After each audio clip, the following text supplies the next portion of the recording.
Aravind tax நேயர்களுக்கு அன்பான வணக்கங்கள். காலையில் ஒரு வீடியோ போட்டிருந்தேன். அந்த வீடியோவில் வந்து செகண்ட் ஷோ அப்படின்னு சொல்லிட்டு விஜய் டிவியில் ஒரு ஷோ ஒன்று புதுசாக ஸ்டார்ட் பண்ண போகிறாங்க அப்படின்னு சொல்லி நம்ம நண்பர் வந்து பேசியிருந்தாரு. அதை குறித்து பேசியிருந்தேன். நான் அந்த ஷோனுடைய ப்ரோமோஸ்லாம் பார்க்கல. நான் இப்போ தான் ரீசெண்டாக அந்த ப்ரோமோ பார்த்தேன். இப்போ பிக் பாஸ் சீசன் 10 வந்து வரப்போகுது. அதுக்காக தி காமன் மேன் அப்படிங்கிற ஒரு ஷோ வந்து நடத்த போகிறாங்க. அடுத்த மாதம் அதை ஆரம்பிக்க போகிறாங்க. இன்னும் 1ஆம் தேதியிலேருந்து யாரெல்லாம் அதுக்கு அப்ளை பண்ணியிருக்காங்களோ அவங்களுக்குலாம் வந்து கால்ஸ் மெசேஜ் மூலமாக வந்து ஃபர்ஸ்ட் ரவுண்டுக்கு வந்து கூப்பிடக்கூடிய அந்த பணிகள் நடந்துகிட்டு இருக்கு. நம்ம பேசியிருந்தோம் இல்லையா? ஸோ அடுத்த மாதம் இந்த ஷோ நடந்து முடிஞ்சு செப்டம்பரில் பிக் பாஸ் 10 வந்து ஸ்டார்ட் பண்ணுறதுக்கான வேலைகள் நடந்துகிட்டு இருக்கு. அடுத்த மாதம் 15ஆம் தேதி தான் தெலுங்குலையும் வந்து பிக் பாஸ் அக்னி பரீட்சா அப்படிங்கிற அந்த ஒரு அதான் ஃபர்ஸ்ட் தெலுங்குல தான் பண்றாங்க. அதுவும் ஆரம்பிக்க போகுது. மேபி 2 லாங்குவேஜ்லுமே சைமல்டேனியஸா ஒரே டைம்ல ஸ்டார்ட் பண்றதுக்கான வாய்ப்புகள் இருக்கு. விஜய் சேதுபதியினுடைய 3வது சீசன் இது ஒரு பக்கம் போய்கிட்டு இருக்கப்ப இந்த செகண்ட் லவ் அப்படிங்கிற இந்த ஒரு ஷோ இந்த மாசம் 15ஆம் தேதி நினைக்கிறேன், 13 15 17 தெரியல, சரியா டேட் பார்க்கல நான், ஆரம்பிக்க போறாங்க அப்படின்னு சொல்லிட்டு ப்ரோமோ நான் பார்த்தேன். ப்ரோமோ பார்த்த பிறகு என்ன மாதிரியான ஒரு ஷோ வந்து விஜய் டிவி அறிமுகப்படுத்துறாங்க தமிழ் உலகத்துல, தமிழ்நாட்டில். ஏற்கனவே பிக் பாஸ் அப்படிங்கிற அந்த ஷோல என்ன நடக்கும்? நிறைய பிரபலங்கள் வருவாங்க. ஒவ்வொருத்தரும் ஒவ்வொரு இடத்துல இருந்து வருவாங்க. ஒரு காமெடியன் வருவார், ஒரு சிங்கர் வருவாங்க, மாடலிங்ல இருந்து வருவாங்க, ஆர்டிஸ்ட் வருவாங்க, காமன் பீப்புள்னு சொல்லி யாரையாச்சும் ஒருத்தர் ஒரு பிரபலமான ஒரு நபரையே காமன் மேன் சொல்லி உள்ள கூட்டிட்டு வருவாங்க. இப்படி பலதரப்பட்ட மக்களை உள்ள போட்டு ஒரு வீடு தான், ஒரு பெரிய வீடு போட்டு அந்த மக்களுக்குள்ள என்னெல்லாம் நடக்குது, சுற்றி கேமரா வச்சு என்னெல்லாம் நடக்குது, ஒரு டாஸ்க் கொடுத்து ஒரு சுச்சுவேஷன் கொடுத்து அந்த சுச்சுவேஷனை அங்கே இருக்கிற ஆட்கள் எப்படி ஹேண்டில் பண்ணுறாங்க, அவங்களுக்குள்ள என்ன சண்டை நடக்குது, என்ன காசிப் நடக்குது, டாஸ்கில் யார் வின் பண்ணுறா, எவன் நல்லவன், எவன் கெட்டவன், எவன் அயோக்கியன், இதையெல்லாம் பார்த்து மக்கள் வந்து தனக்கு பிடிச்ச ஒரு கண்டஸ்டண்ட்டை சூஸ் பண்ணி அவனுக்கு ஓட்டை போட்டு உள்ள இவங்க கேம் விளையாடுறாங்களோ இல்லையோ வெளியில ஒரு கேம் விளையாடுவாங்க மக்கள். புரியுதுங்களா? இவனை தான் ஜெயிக்க வைக்கணும், இவனை தோற்கடிக்கணும்னு சொல்லிட்டு இந்த பாசிட்டிவ் பிஆர், நெகட்டிவ் பிஆர், நிறைய விஷயங்கள் நடக்கும். மக்களுக்குள்ளேயே சண்டை வரும். இப்போ நான் ஒரு ரிவ்யூவர், பிக் பாஸ் ரிவ்யூ பண்ணுறேன் அப்படின்னா, நான் ஒரு கண்டஸ்டன்ட்டுக்கு சப்போர்ட் பண்ணுறேன், பை சான்ஸ் சப்போர்ட் பண்ணுறேன் அப்படின்னா, அந்த கண்டஸ்டண்ட்டை பிடிச்சவன் எனக்கு சப்போர்ட் பண்ணுவான். அந்த கண்டஸ்டண்ட்டை பிடிக்காதவன் என் சேனலை ரிப்போர்ட் பண்ணுறது, பேட் கமெண்ட் பண்ணுறது, நம்மளை ட்ரால் பண்ணுறது, இந்த மாதிரியான வன்மத்தை கொட்டுவது, இப்படி போன்ற வேலைகளை பண்ணுவாங்க. இதுதான் பிக் பாஸ். இந்த பிக் பாஸ் ஷோலையே வந்து விஜய் டிவின்னு இல்லை, இந்த பிக் பாஸ் எங்கெல்லாம் நடக்குதோ, எந்தெந்த சேனலில் நடக்குதோ, அங்கிள் வேலை பார்க்கறது அப்படிங்கிறது வந்து ரொம்ப சகஜமாக நடக்கும். திடீர்னு 2 பேருக்குள்ள வந்து லவ் கண்டென்ட்டை கிரியேட் பண்ணுவாங்க. ஏன்னா அதுக்குன்னு ஒரு தனி ஆடியன்ஸ் இருக்கான். புரியுதுங்களா? லவ் கண்டென்ட் பிக் பாஸ்ல ஒரு பார்ட், ஒரு 2 பேருக்குள்ள வந்து திடீர்னு ஒரு லவ்வை கிரியேட் பண்ணி விட்டு இவங்க என்னெல்லாம் பண்றாங்க, என்ன மாதிரியான கசமுசா நடக்குது, என்ன மாதிரியான விஷயங்கள்லாம் பேசிக்கிறாங்க. அதனுடைய ஒரு உச்சம் போன சீசன்ல காதல் அப்படியே போய் காமமா மாறி நம்ம பார்வதியும் கமருதனும் பண்ண சேட்டைகள் எல்லாமே நம்ம பார்த்தோம். பிக் பாஸ் இந்த ஷோ வந்து வேற ஒரு திசையை நோக்கி போச்சு. இருக்கிறதுல ஒஸ்டான சீசன்னா அது சீசன் 9 அப்படின்ற ஒரு பேரை எடுத்துச்சு. ஃபேமிலியால பார்க்க முடியல, குழந்தைகளால பார்க்க முடியல. அது போன்ற காஜி கண்டென்ட் நிறைய பிக் பாஸ்க்குள்ள வந்துச்சு.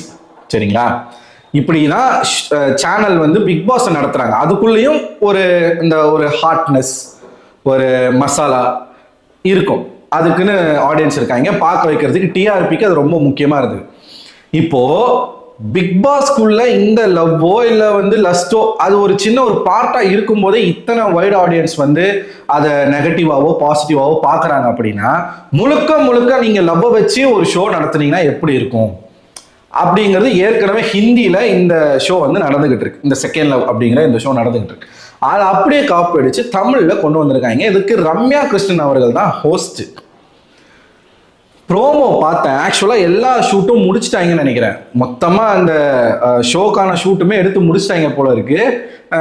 நமக்கு டெலிகாஸ்ட் தான் பண்ண போறாங்க. ப்ரோமோ பார்த்தா இது தமிழ் விஜய் டிவியில் நடக்க போகுதா அப்படிங்கிற ஒரு சந்தேகமே எனக்கு வந்துருச்சு.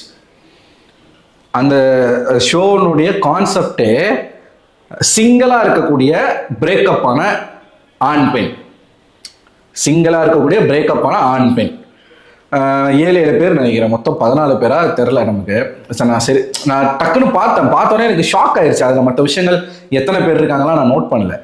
கான்செப்ட் என்ன அப்படின்னா, இங்கே பிக் பாஸ் ஒரு வீடு, ஒரு செட்டு, அங்கே ஒரு வில்லா. இப்போ நம்ம ரெசார்ட்லாம் போகிறோம் இல்லையா, தனித்தனியாக ஒரு வில்லா, பெரிய பெரிய வில்லா இருக்கு பாருங்க, அப்படி ஒரு வில்லாவில் ஒரு செட் ஆஃப் பெண்கள், ஒரு செட் ஆஃப் ஆண்களை உள்ள தூக்கி போட்டுட்டு இந்த பிரேக்கப் ஆன சிங்கிளாக இருக்கக்கூடிய நபர்களுக்கு மத்தியில் நிறைய கோத்து விடுற வேலைகளை பார்த்து, அந்த வேலைகளை பார்க்க போகிறது யாருன்னா ஆப்வியஸாக ரம்யா கிருஷ்ணன். பார்த்து அவங்களுக்கு இப்போ இந்த பையனுக்கு இந்த பொண்ணை பிடிச்சிருக்கா, இல்லை இந்த பொண்ணுக்கு இந்த பையனை பிடிச்சிருக்கா அப்படிங்கிற ஒரு டெஸ்ட் வைக்க போகிறாங்க. ஒருவேளை இந்த பையனுக்கும் இந்த பொண்ணுக்கும் பிடிச்சிருச்சு, அவங்க 2 பேரும் செகண்ட் லவ் ஆரம்பிக்கிறாங்க அப்படின்ற பட்சத்தில் அவங்கள பிரிக்கிறதுக்கு என்னெல்லாம் பண்ணலாம்? இன்னொரு பையனை உள்ள விட்டு, உன்னால இந்த பையனை விட அந்த பொண்ணை உன்னால சந்தோஷமா பார்த்துக்க முடியுமா அப்படின்ற மாதிரி ஒரு டாஸ்க்.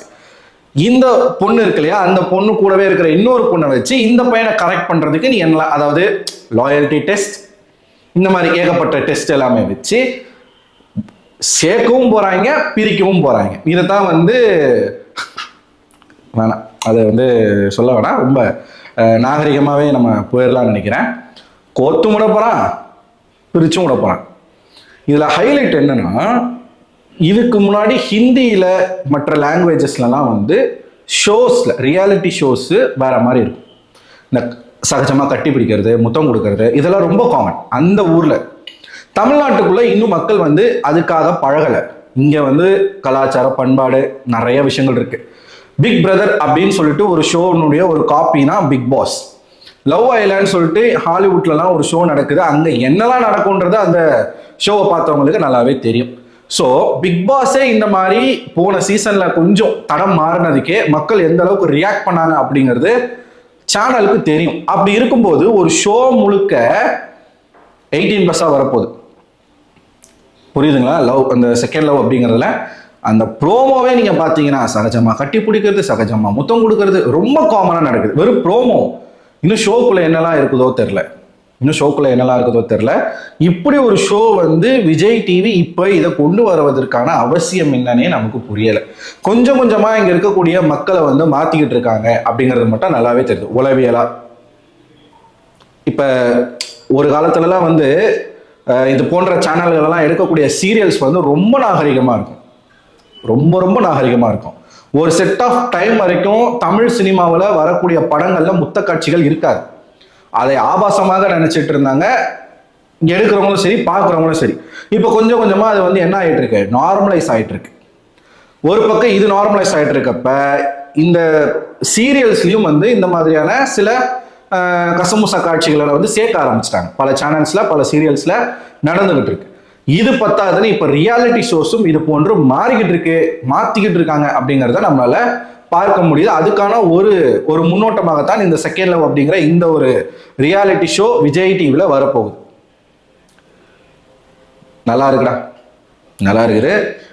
நான் பார்த்ததுல நிறைய அதான் சண்டைகள், ஏகப்பட்ட விஷயங்கள், ஏகப்பட்ட ட்விஸ்ட் அண்ட் டர்ன்ஸ் அந்த ஷோல நடக்க போகுது அப்படிங்கிறது நல்லாவே நமக்கு தெரியுது. நம்ம ஏன் அந்த ஷோவை ரிவ்யூ பண்ணக்கூடாது? இப்போ போட்ட பிறகு பிக் பாஸ் எப்படி நம்ம ரிவ்யூ பண்றோமோ, இந்த செகண்ட் லவ் அப்படிங்கிற இந்த ஷோ நம்ம ஏன் ரிவ்யூ பண்ணக்கூடாது அப்படின்ற ஒரு சின்ன ஐடியா எனக்கு இருக்கு. ஏன்னா பிக் பாஸை ரிவ்யூ பண்றதுக்கு பல பேர் இருக்காங்க அப்படிங்கிறதுக்காகத்தான் ஓரளவுக்காச்சும் பிக் பாஸ் நாகரிகமா இருக்கு. ரிவ்யூ பண்றதுக்குன்னு ஆட்கள் இல்லை, அந்த ஷோ மக்கள் மட்டும்தான் பாக்குறாங்க அப்படின்னு வச்சுக்கோங்களேன், வேற மாதிரி போகும்போது. அதே மாதிரி இந்த ஒரு ஷோ ஆல்ரெடி எடுத்து முடிச்சிட்டான். என்ன நடக்குது அப்படிங்கறத நம்மளோட ரிவ்யூவில் உங்ககிட்ட கொண்டு சேர்க்கலான்னு இருக்கேன். ஸோ நீங்க என்ன நினைக்கிறீங்க? இது ஒண்ணா. அதுக்கப்புறம் தர்பீஸ் நேற்று ஒரு புதுசாக ஒரு பிரச்சனை ஒன்று கிரியேட் பண்ணியிருக்காப்புல. அதை பற்றி நான் பேசுறதா வேணாமான்னு எனக்கு தெரியல. பேசணும்னு நீங்கள் நினச்சிங்கன்னா கமெண்ட் செக்ஷனில் கமெண்ட் பண்ணுங்கள். அடுத்து தர்பீஸுக்காக ஒரு வீடியோ நம்ம போடுவோம். ஸோ இந்த செகண்ட் லவ் அப்படிங்கிற இந்த ஒரு ஷோவை பற்றி நீங்கள் என்ன நினைக்கிறீங்க? அந்த ஷோனுடைய ப்ரோமோ எல்லாரும் பார்த்தீங்களா? பார்க்கல அப்படின்னா போய் பாருங்க. பார்த்துட்டு உங்களோட கருத்துக்களை கமெண்ட் செக்ஷனில் கமெண்ட் பண்ணுங்க. அடுத்த ஒரு வீடியோவில் உங்களை சந்திக்கிறேன். அதுவரை உங்களிடம் விடைபெறுவது நான் அரவிந்தன்.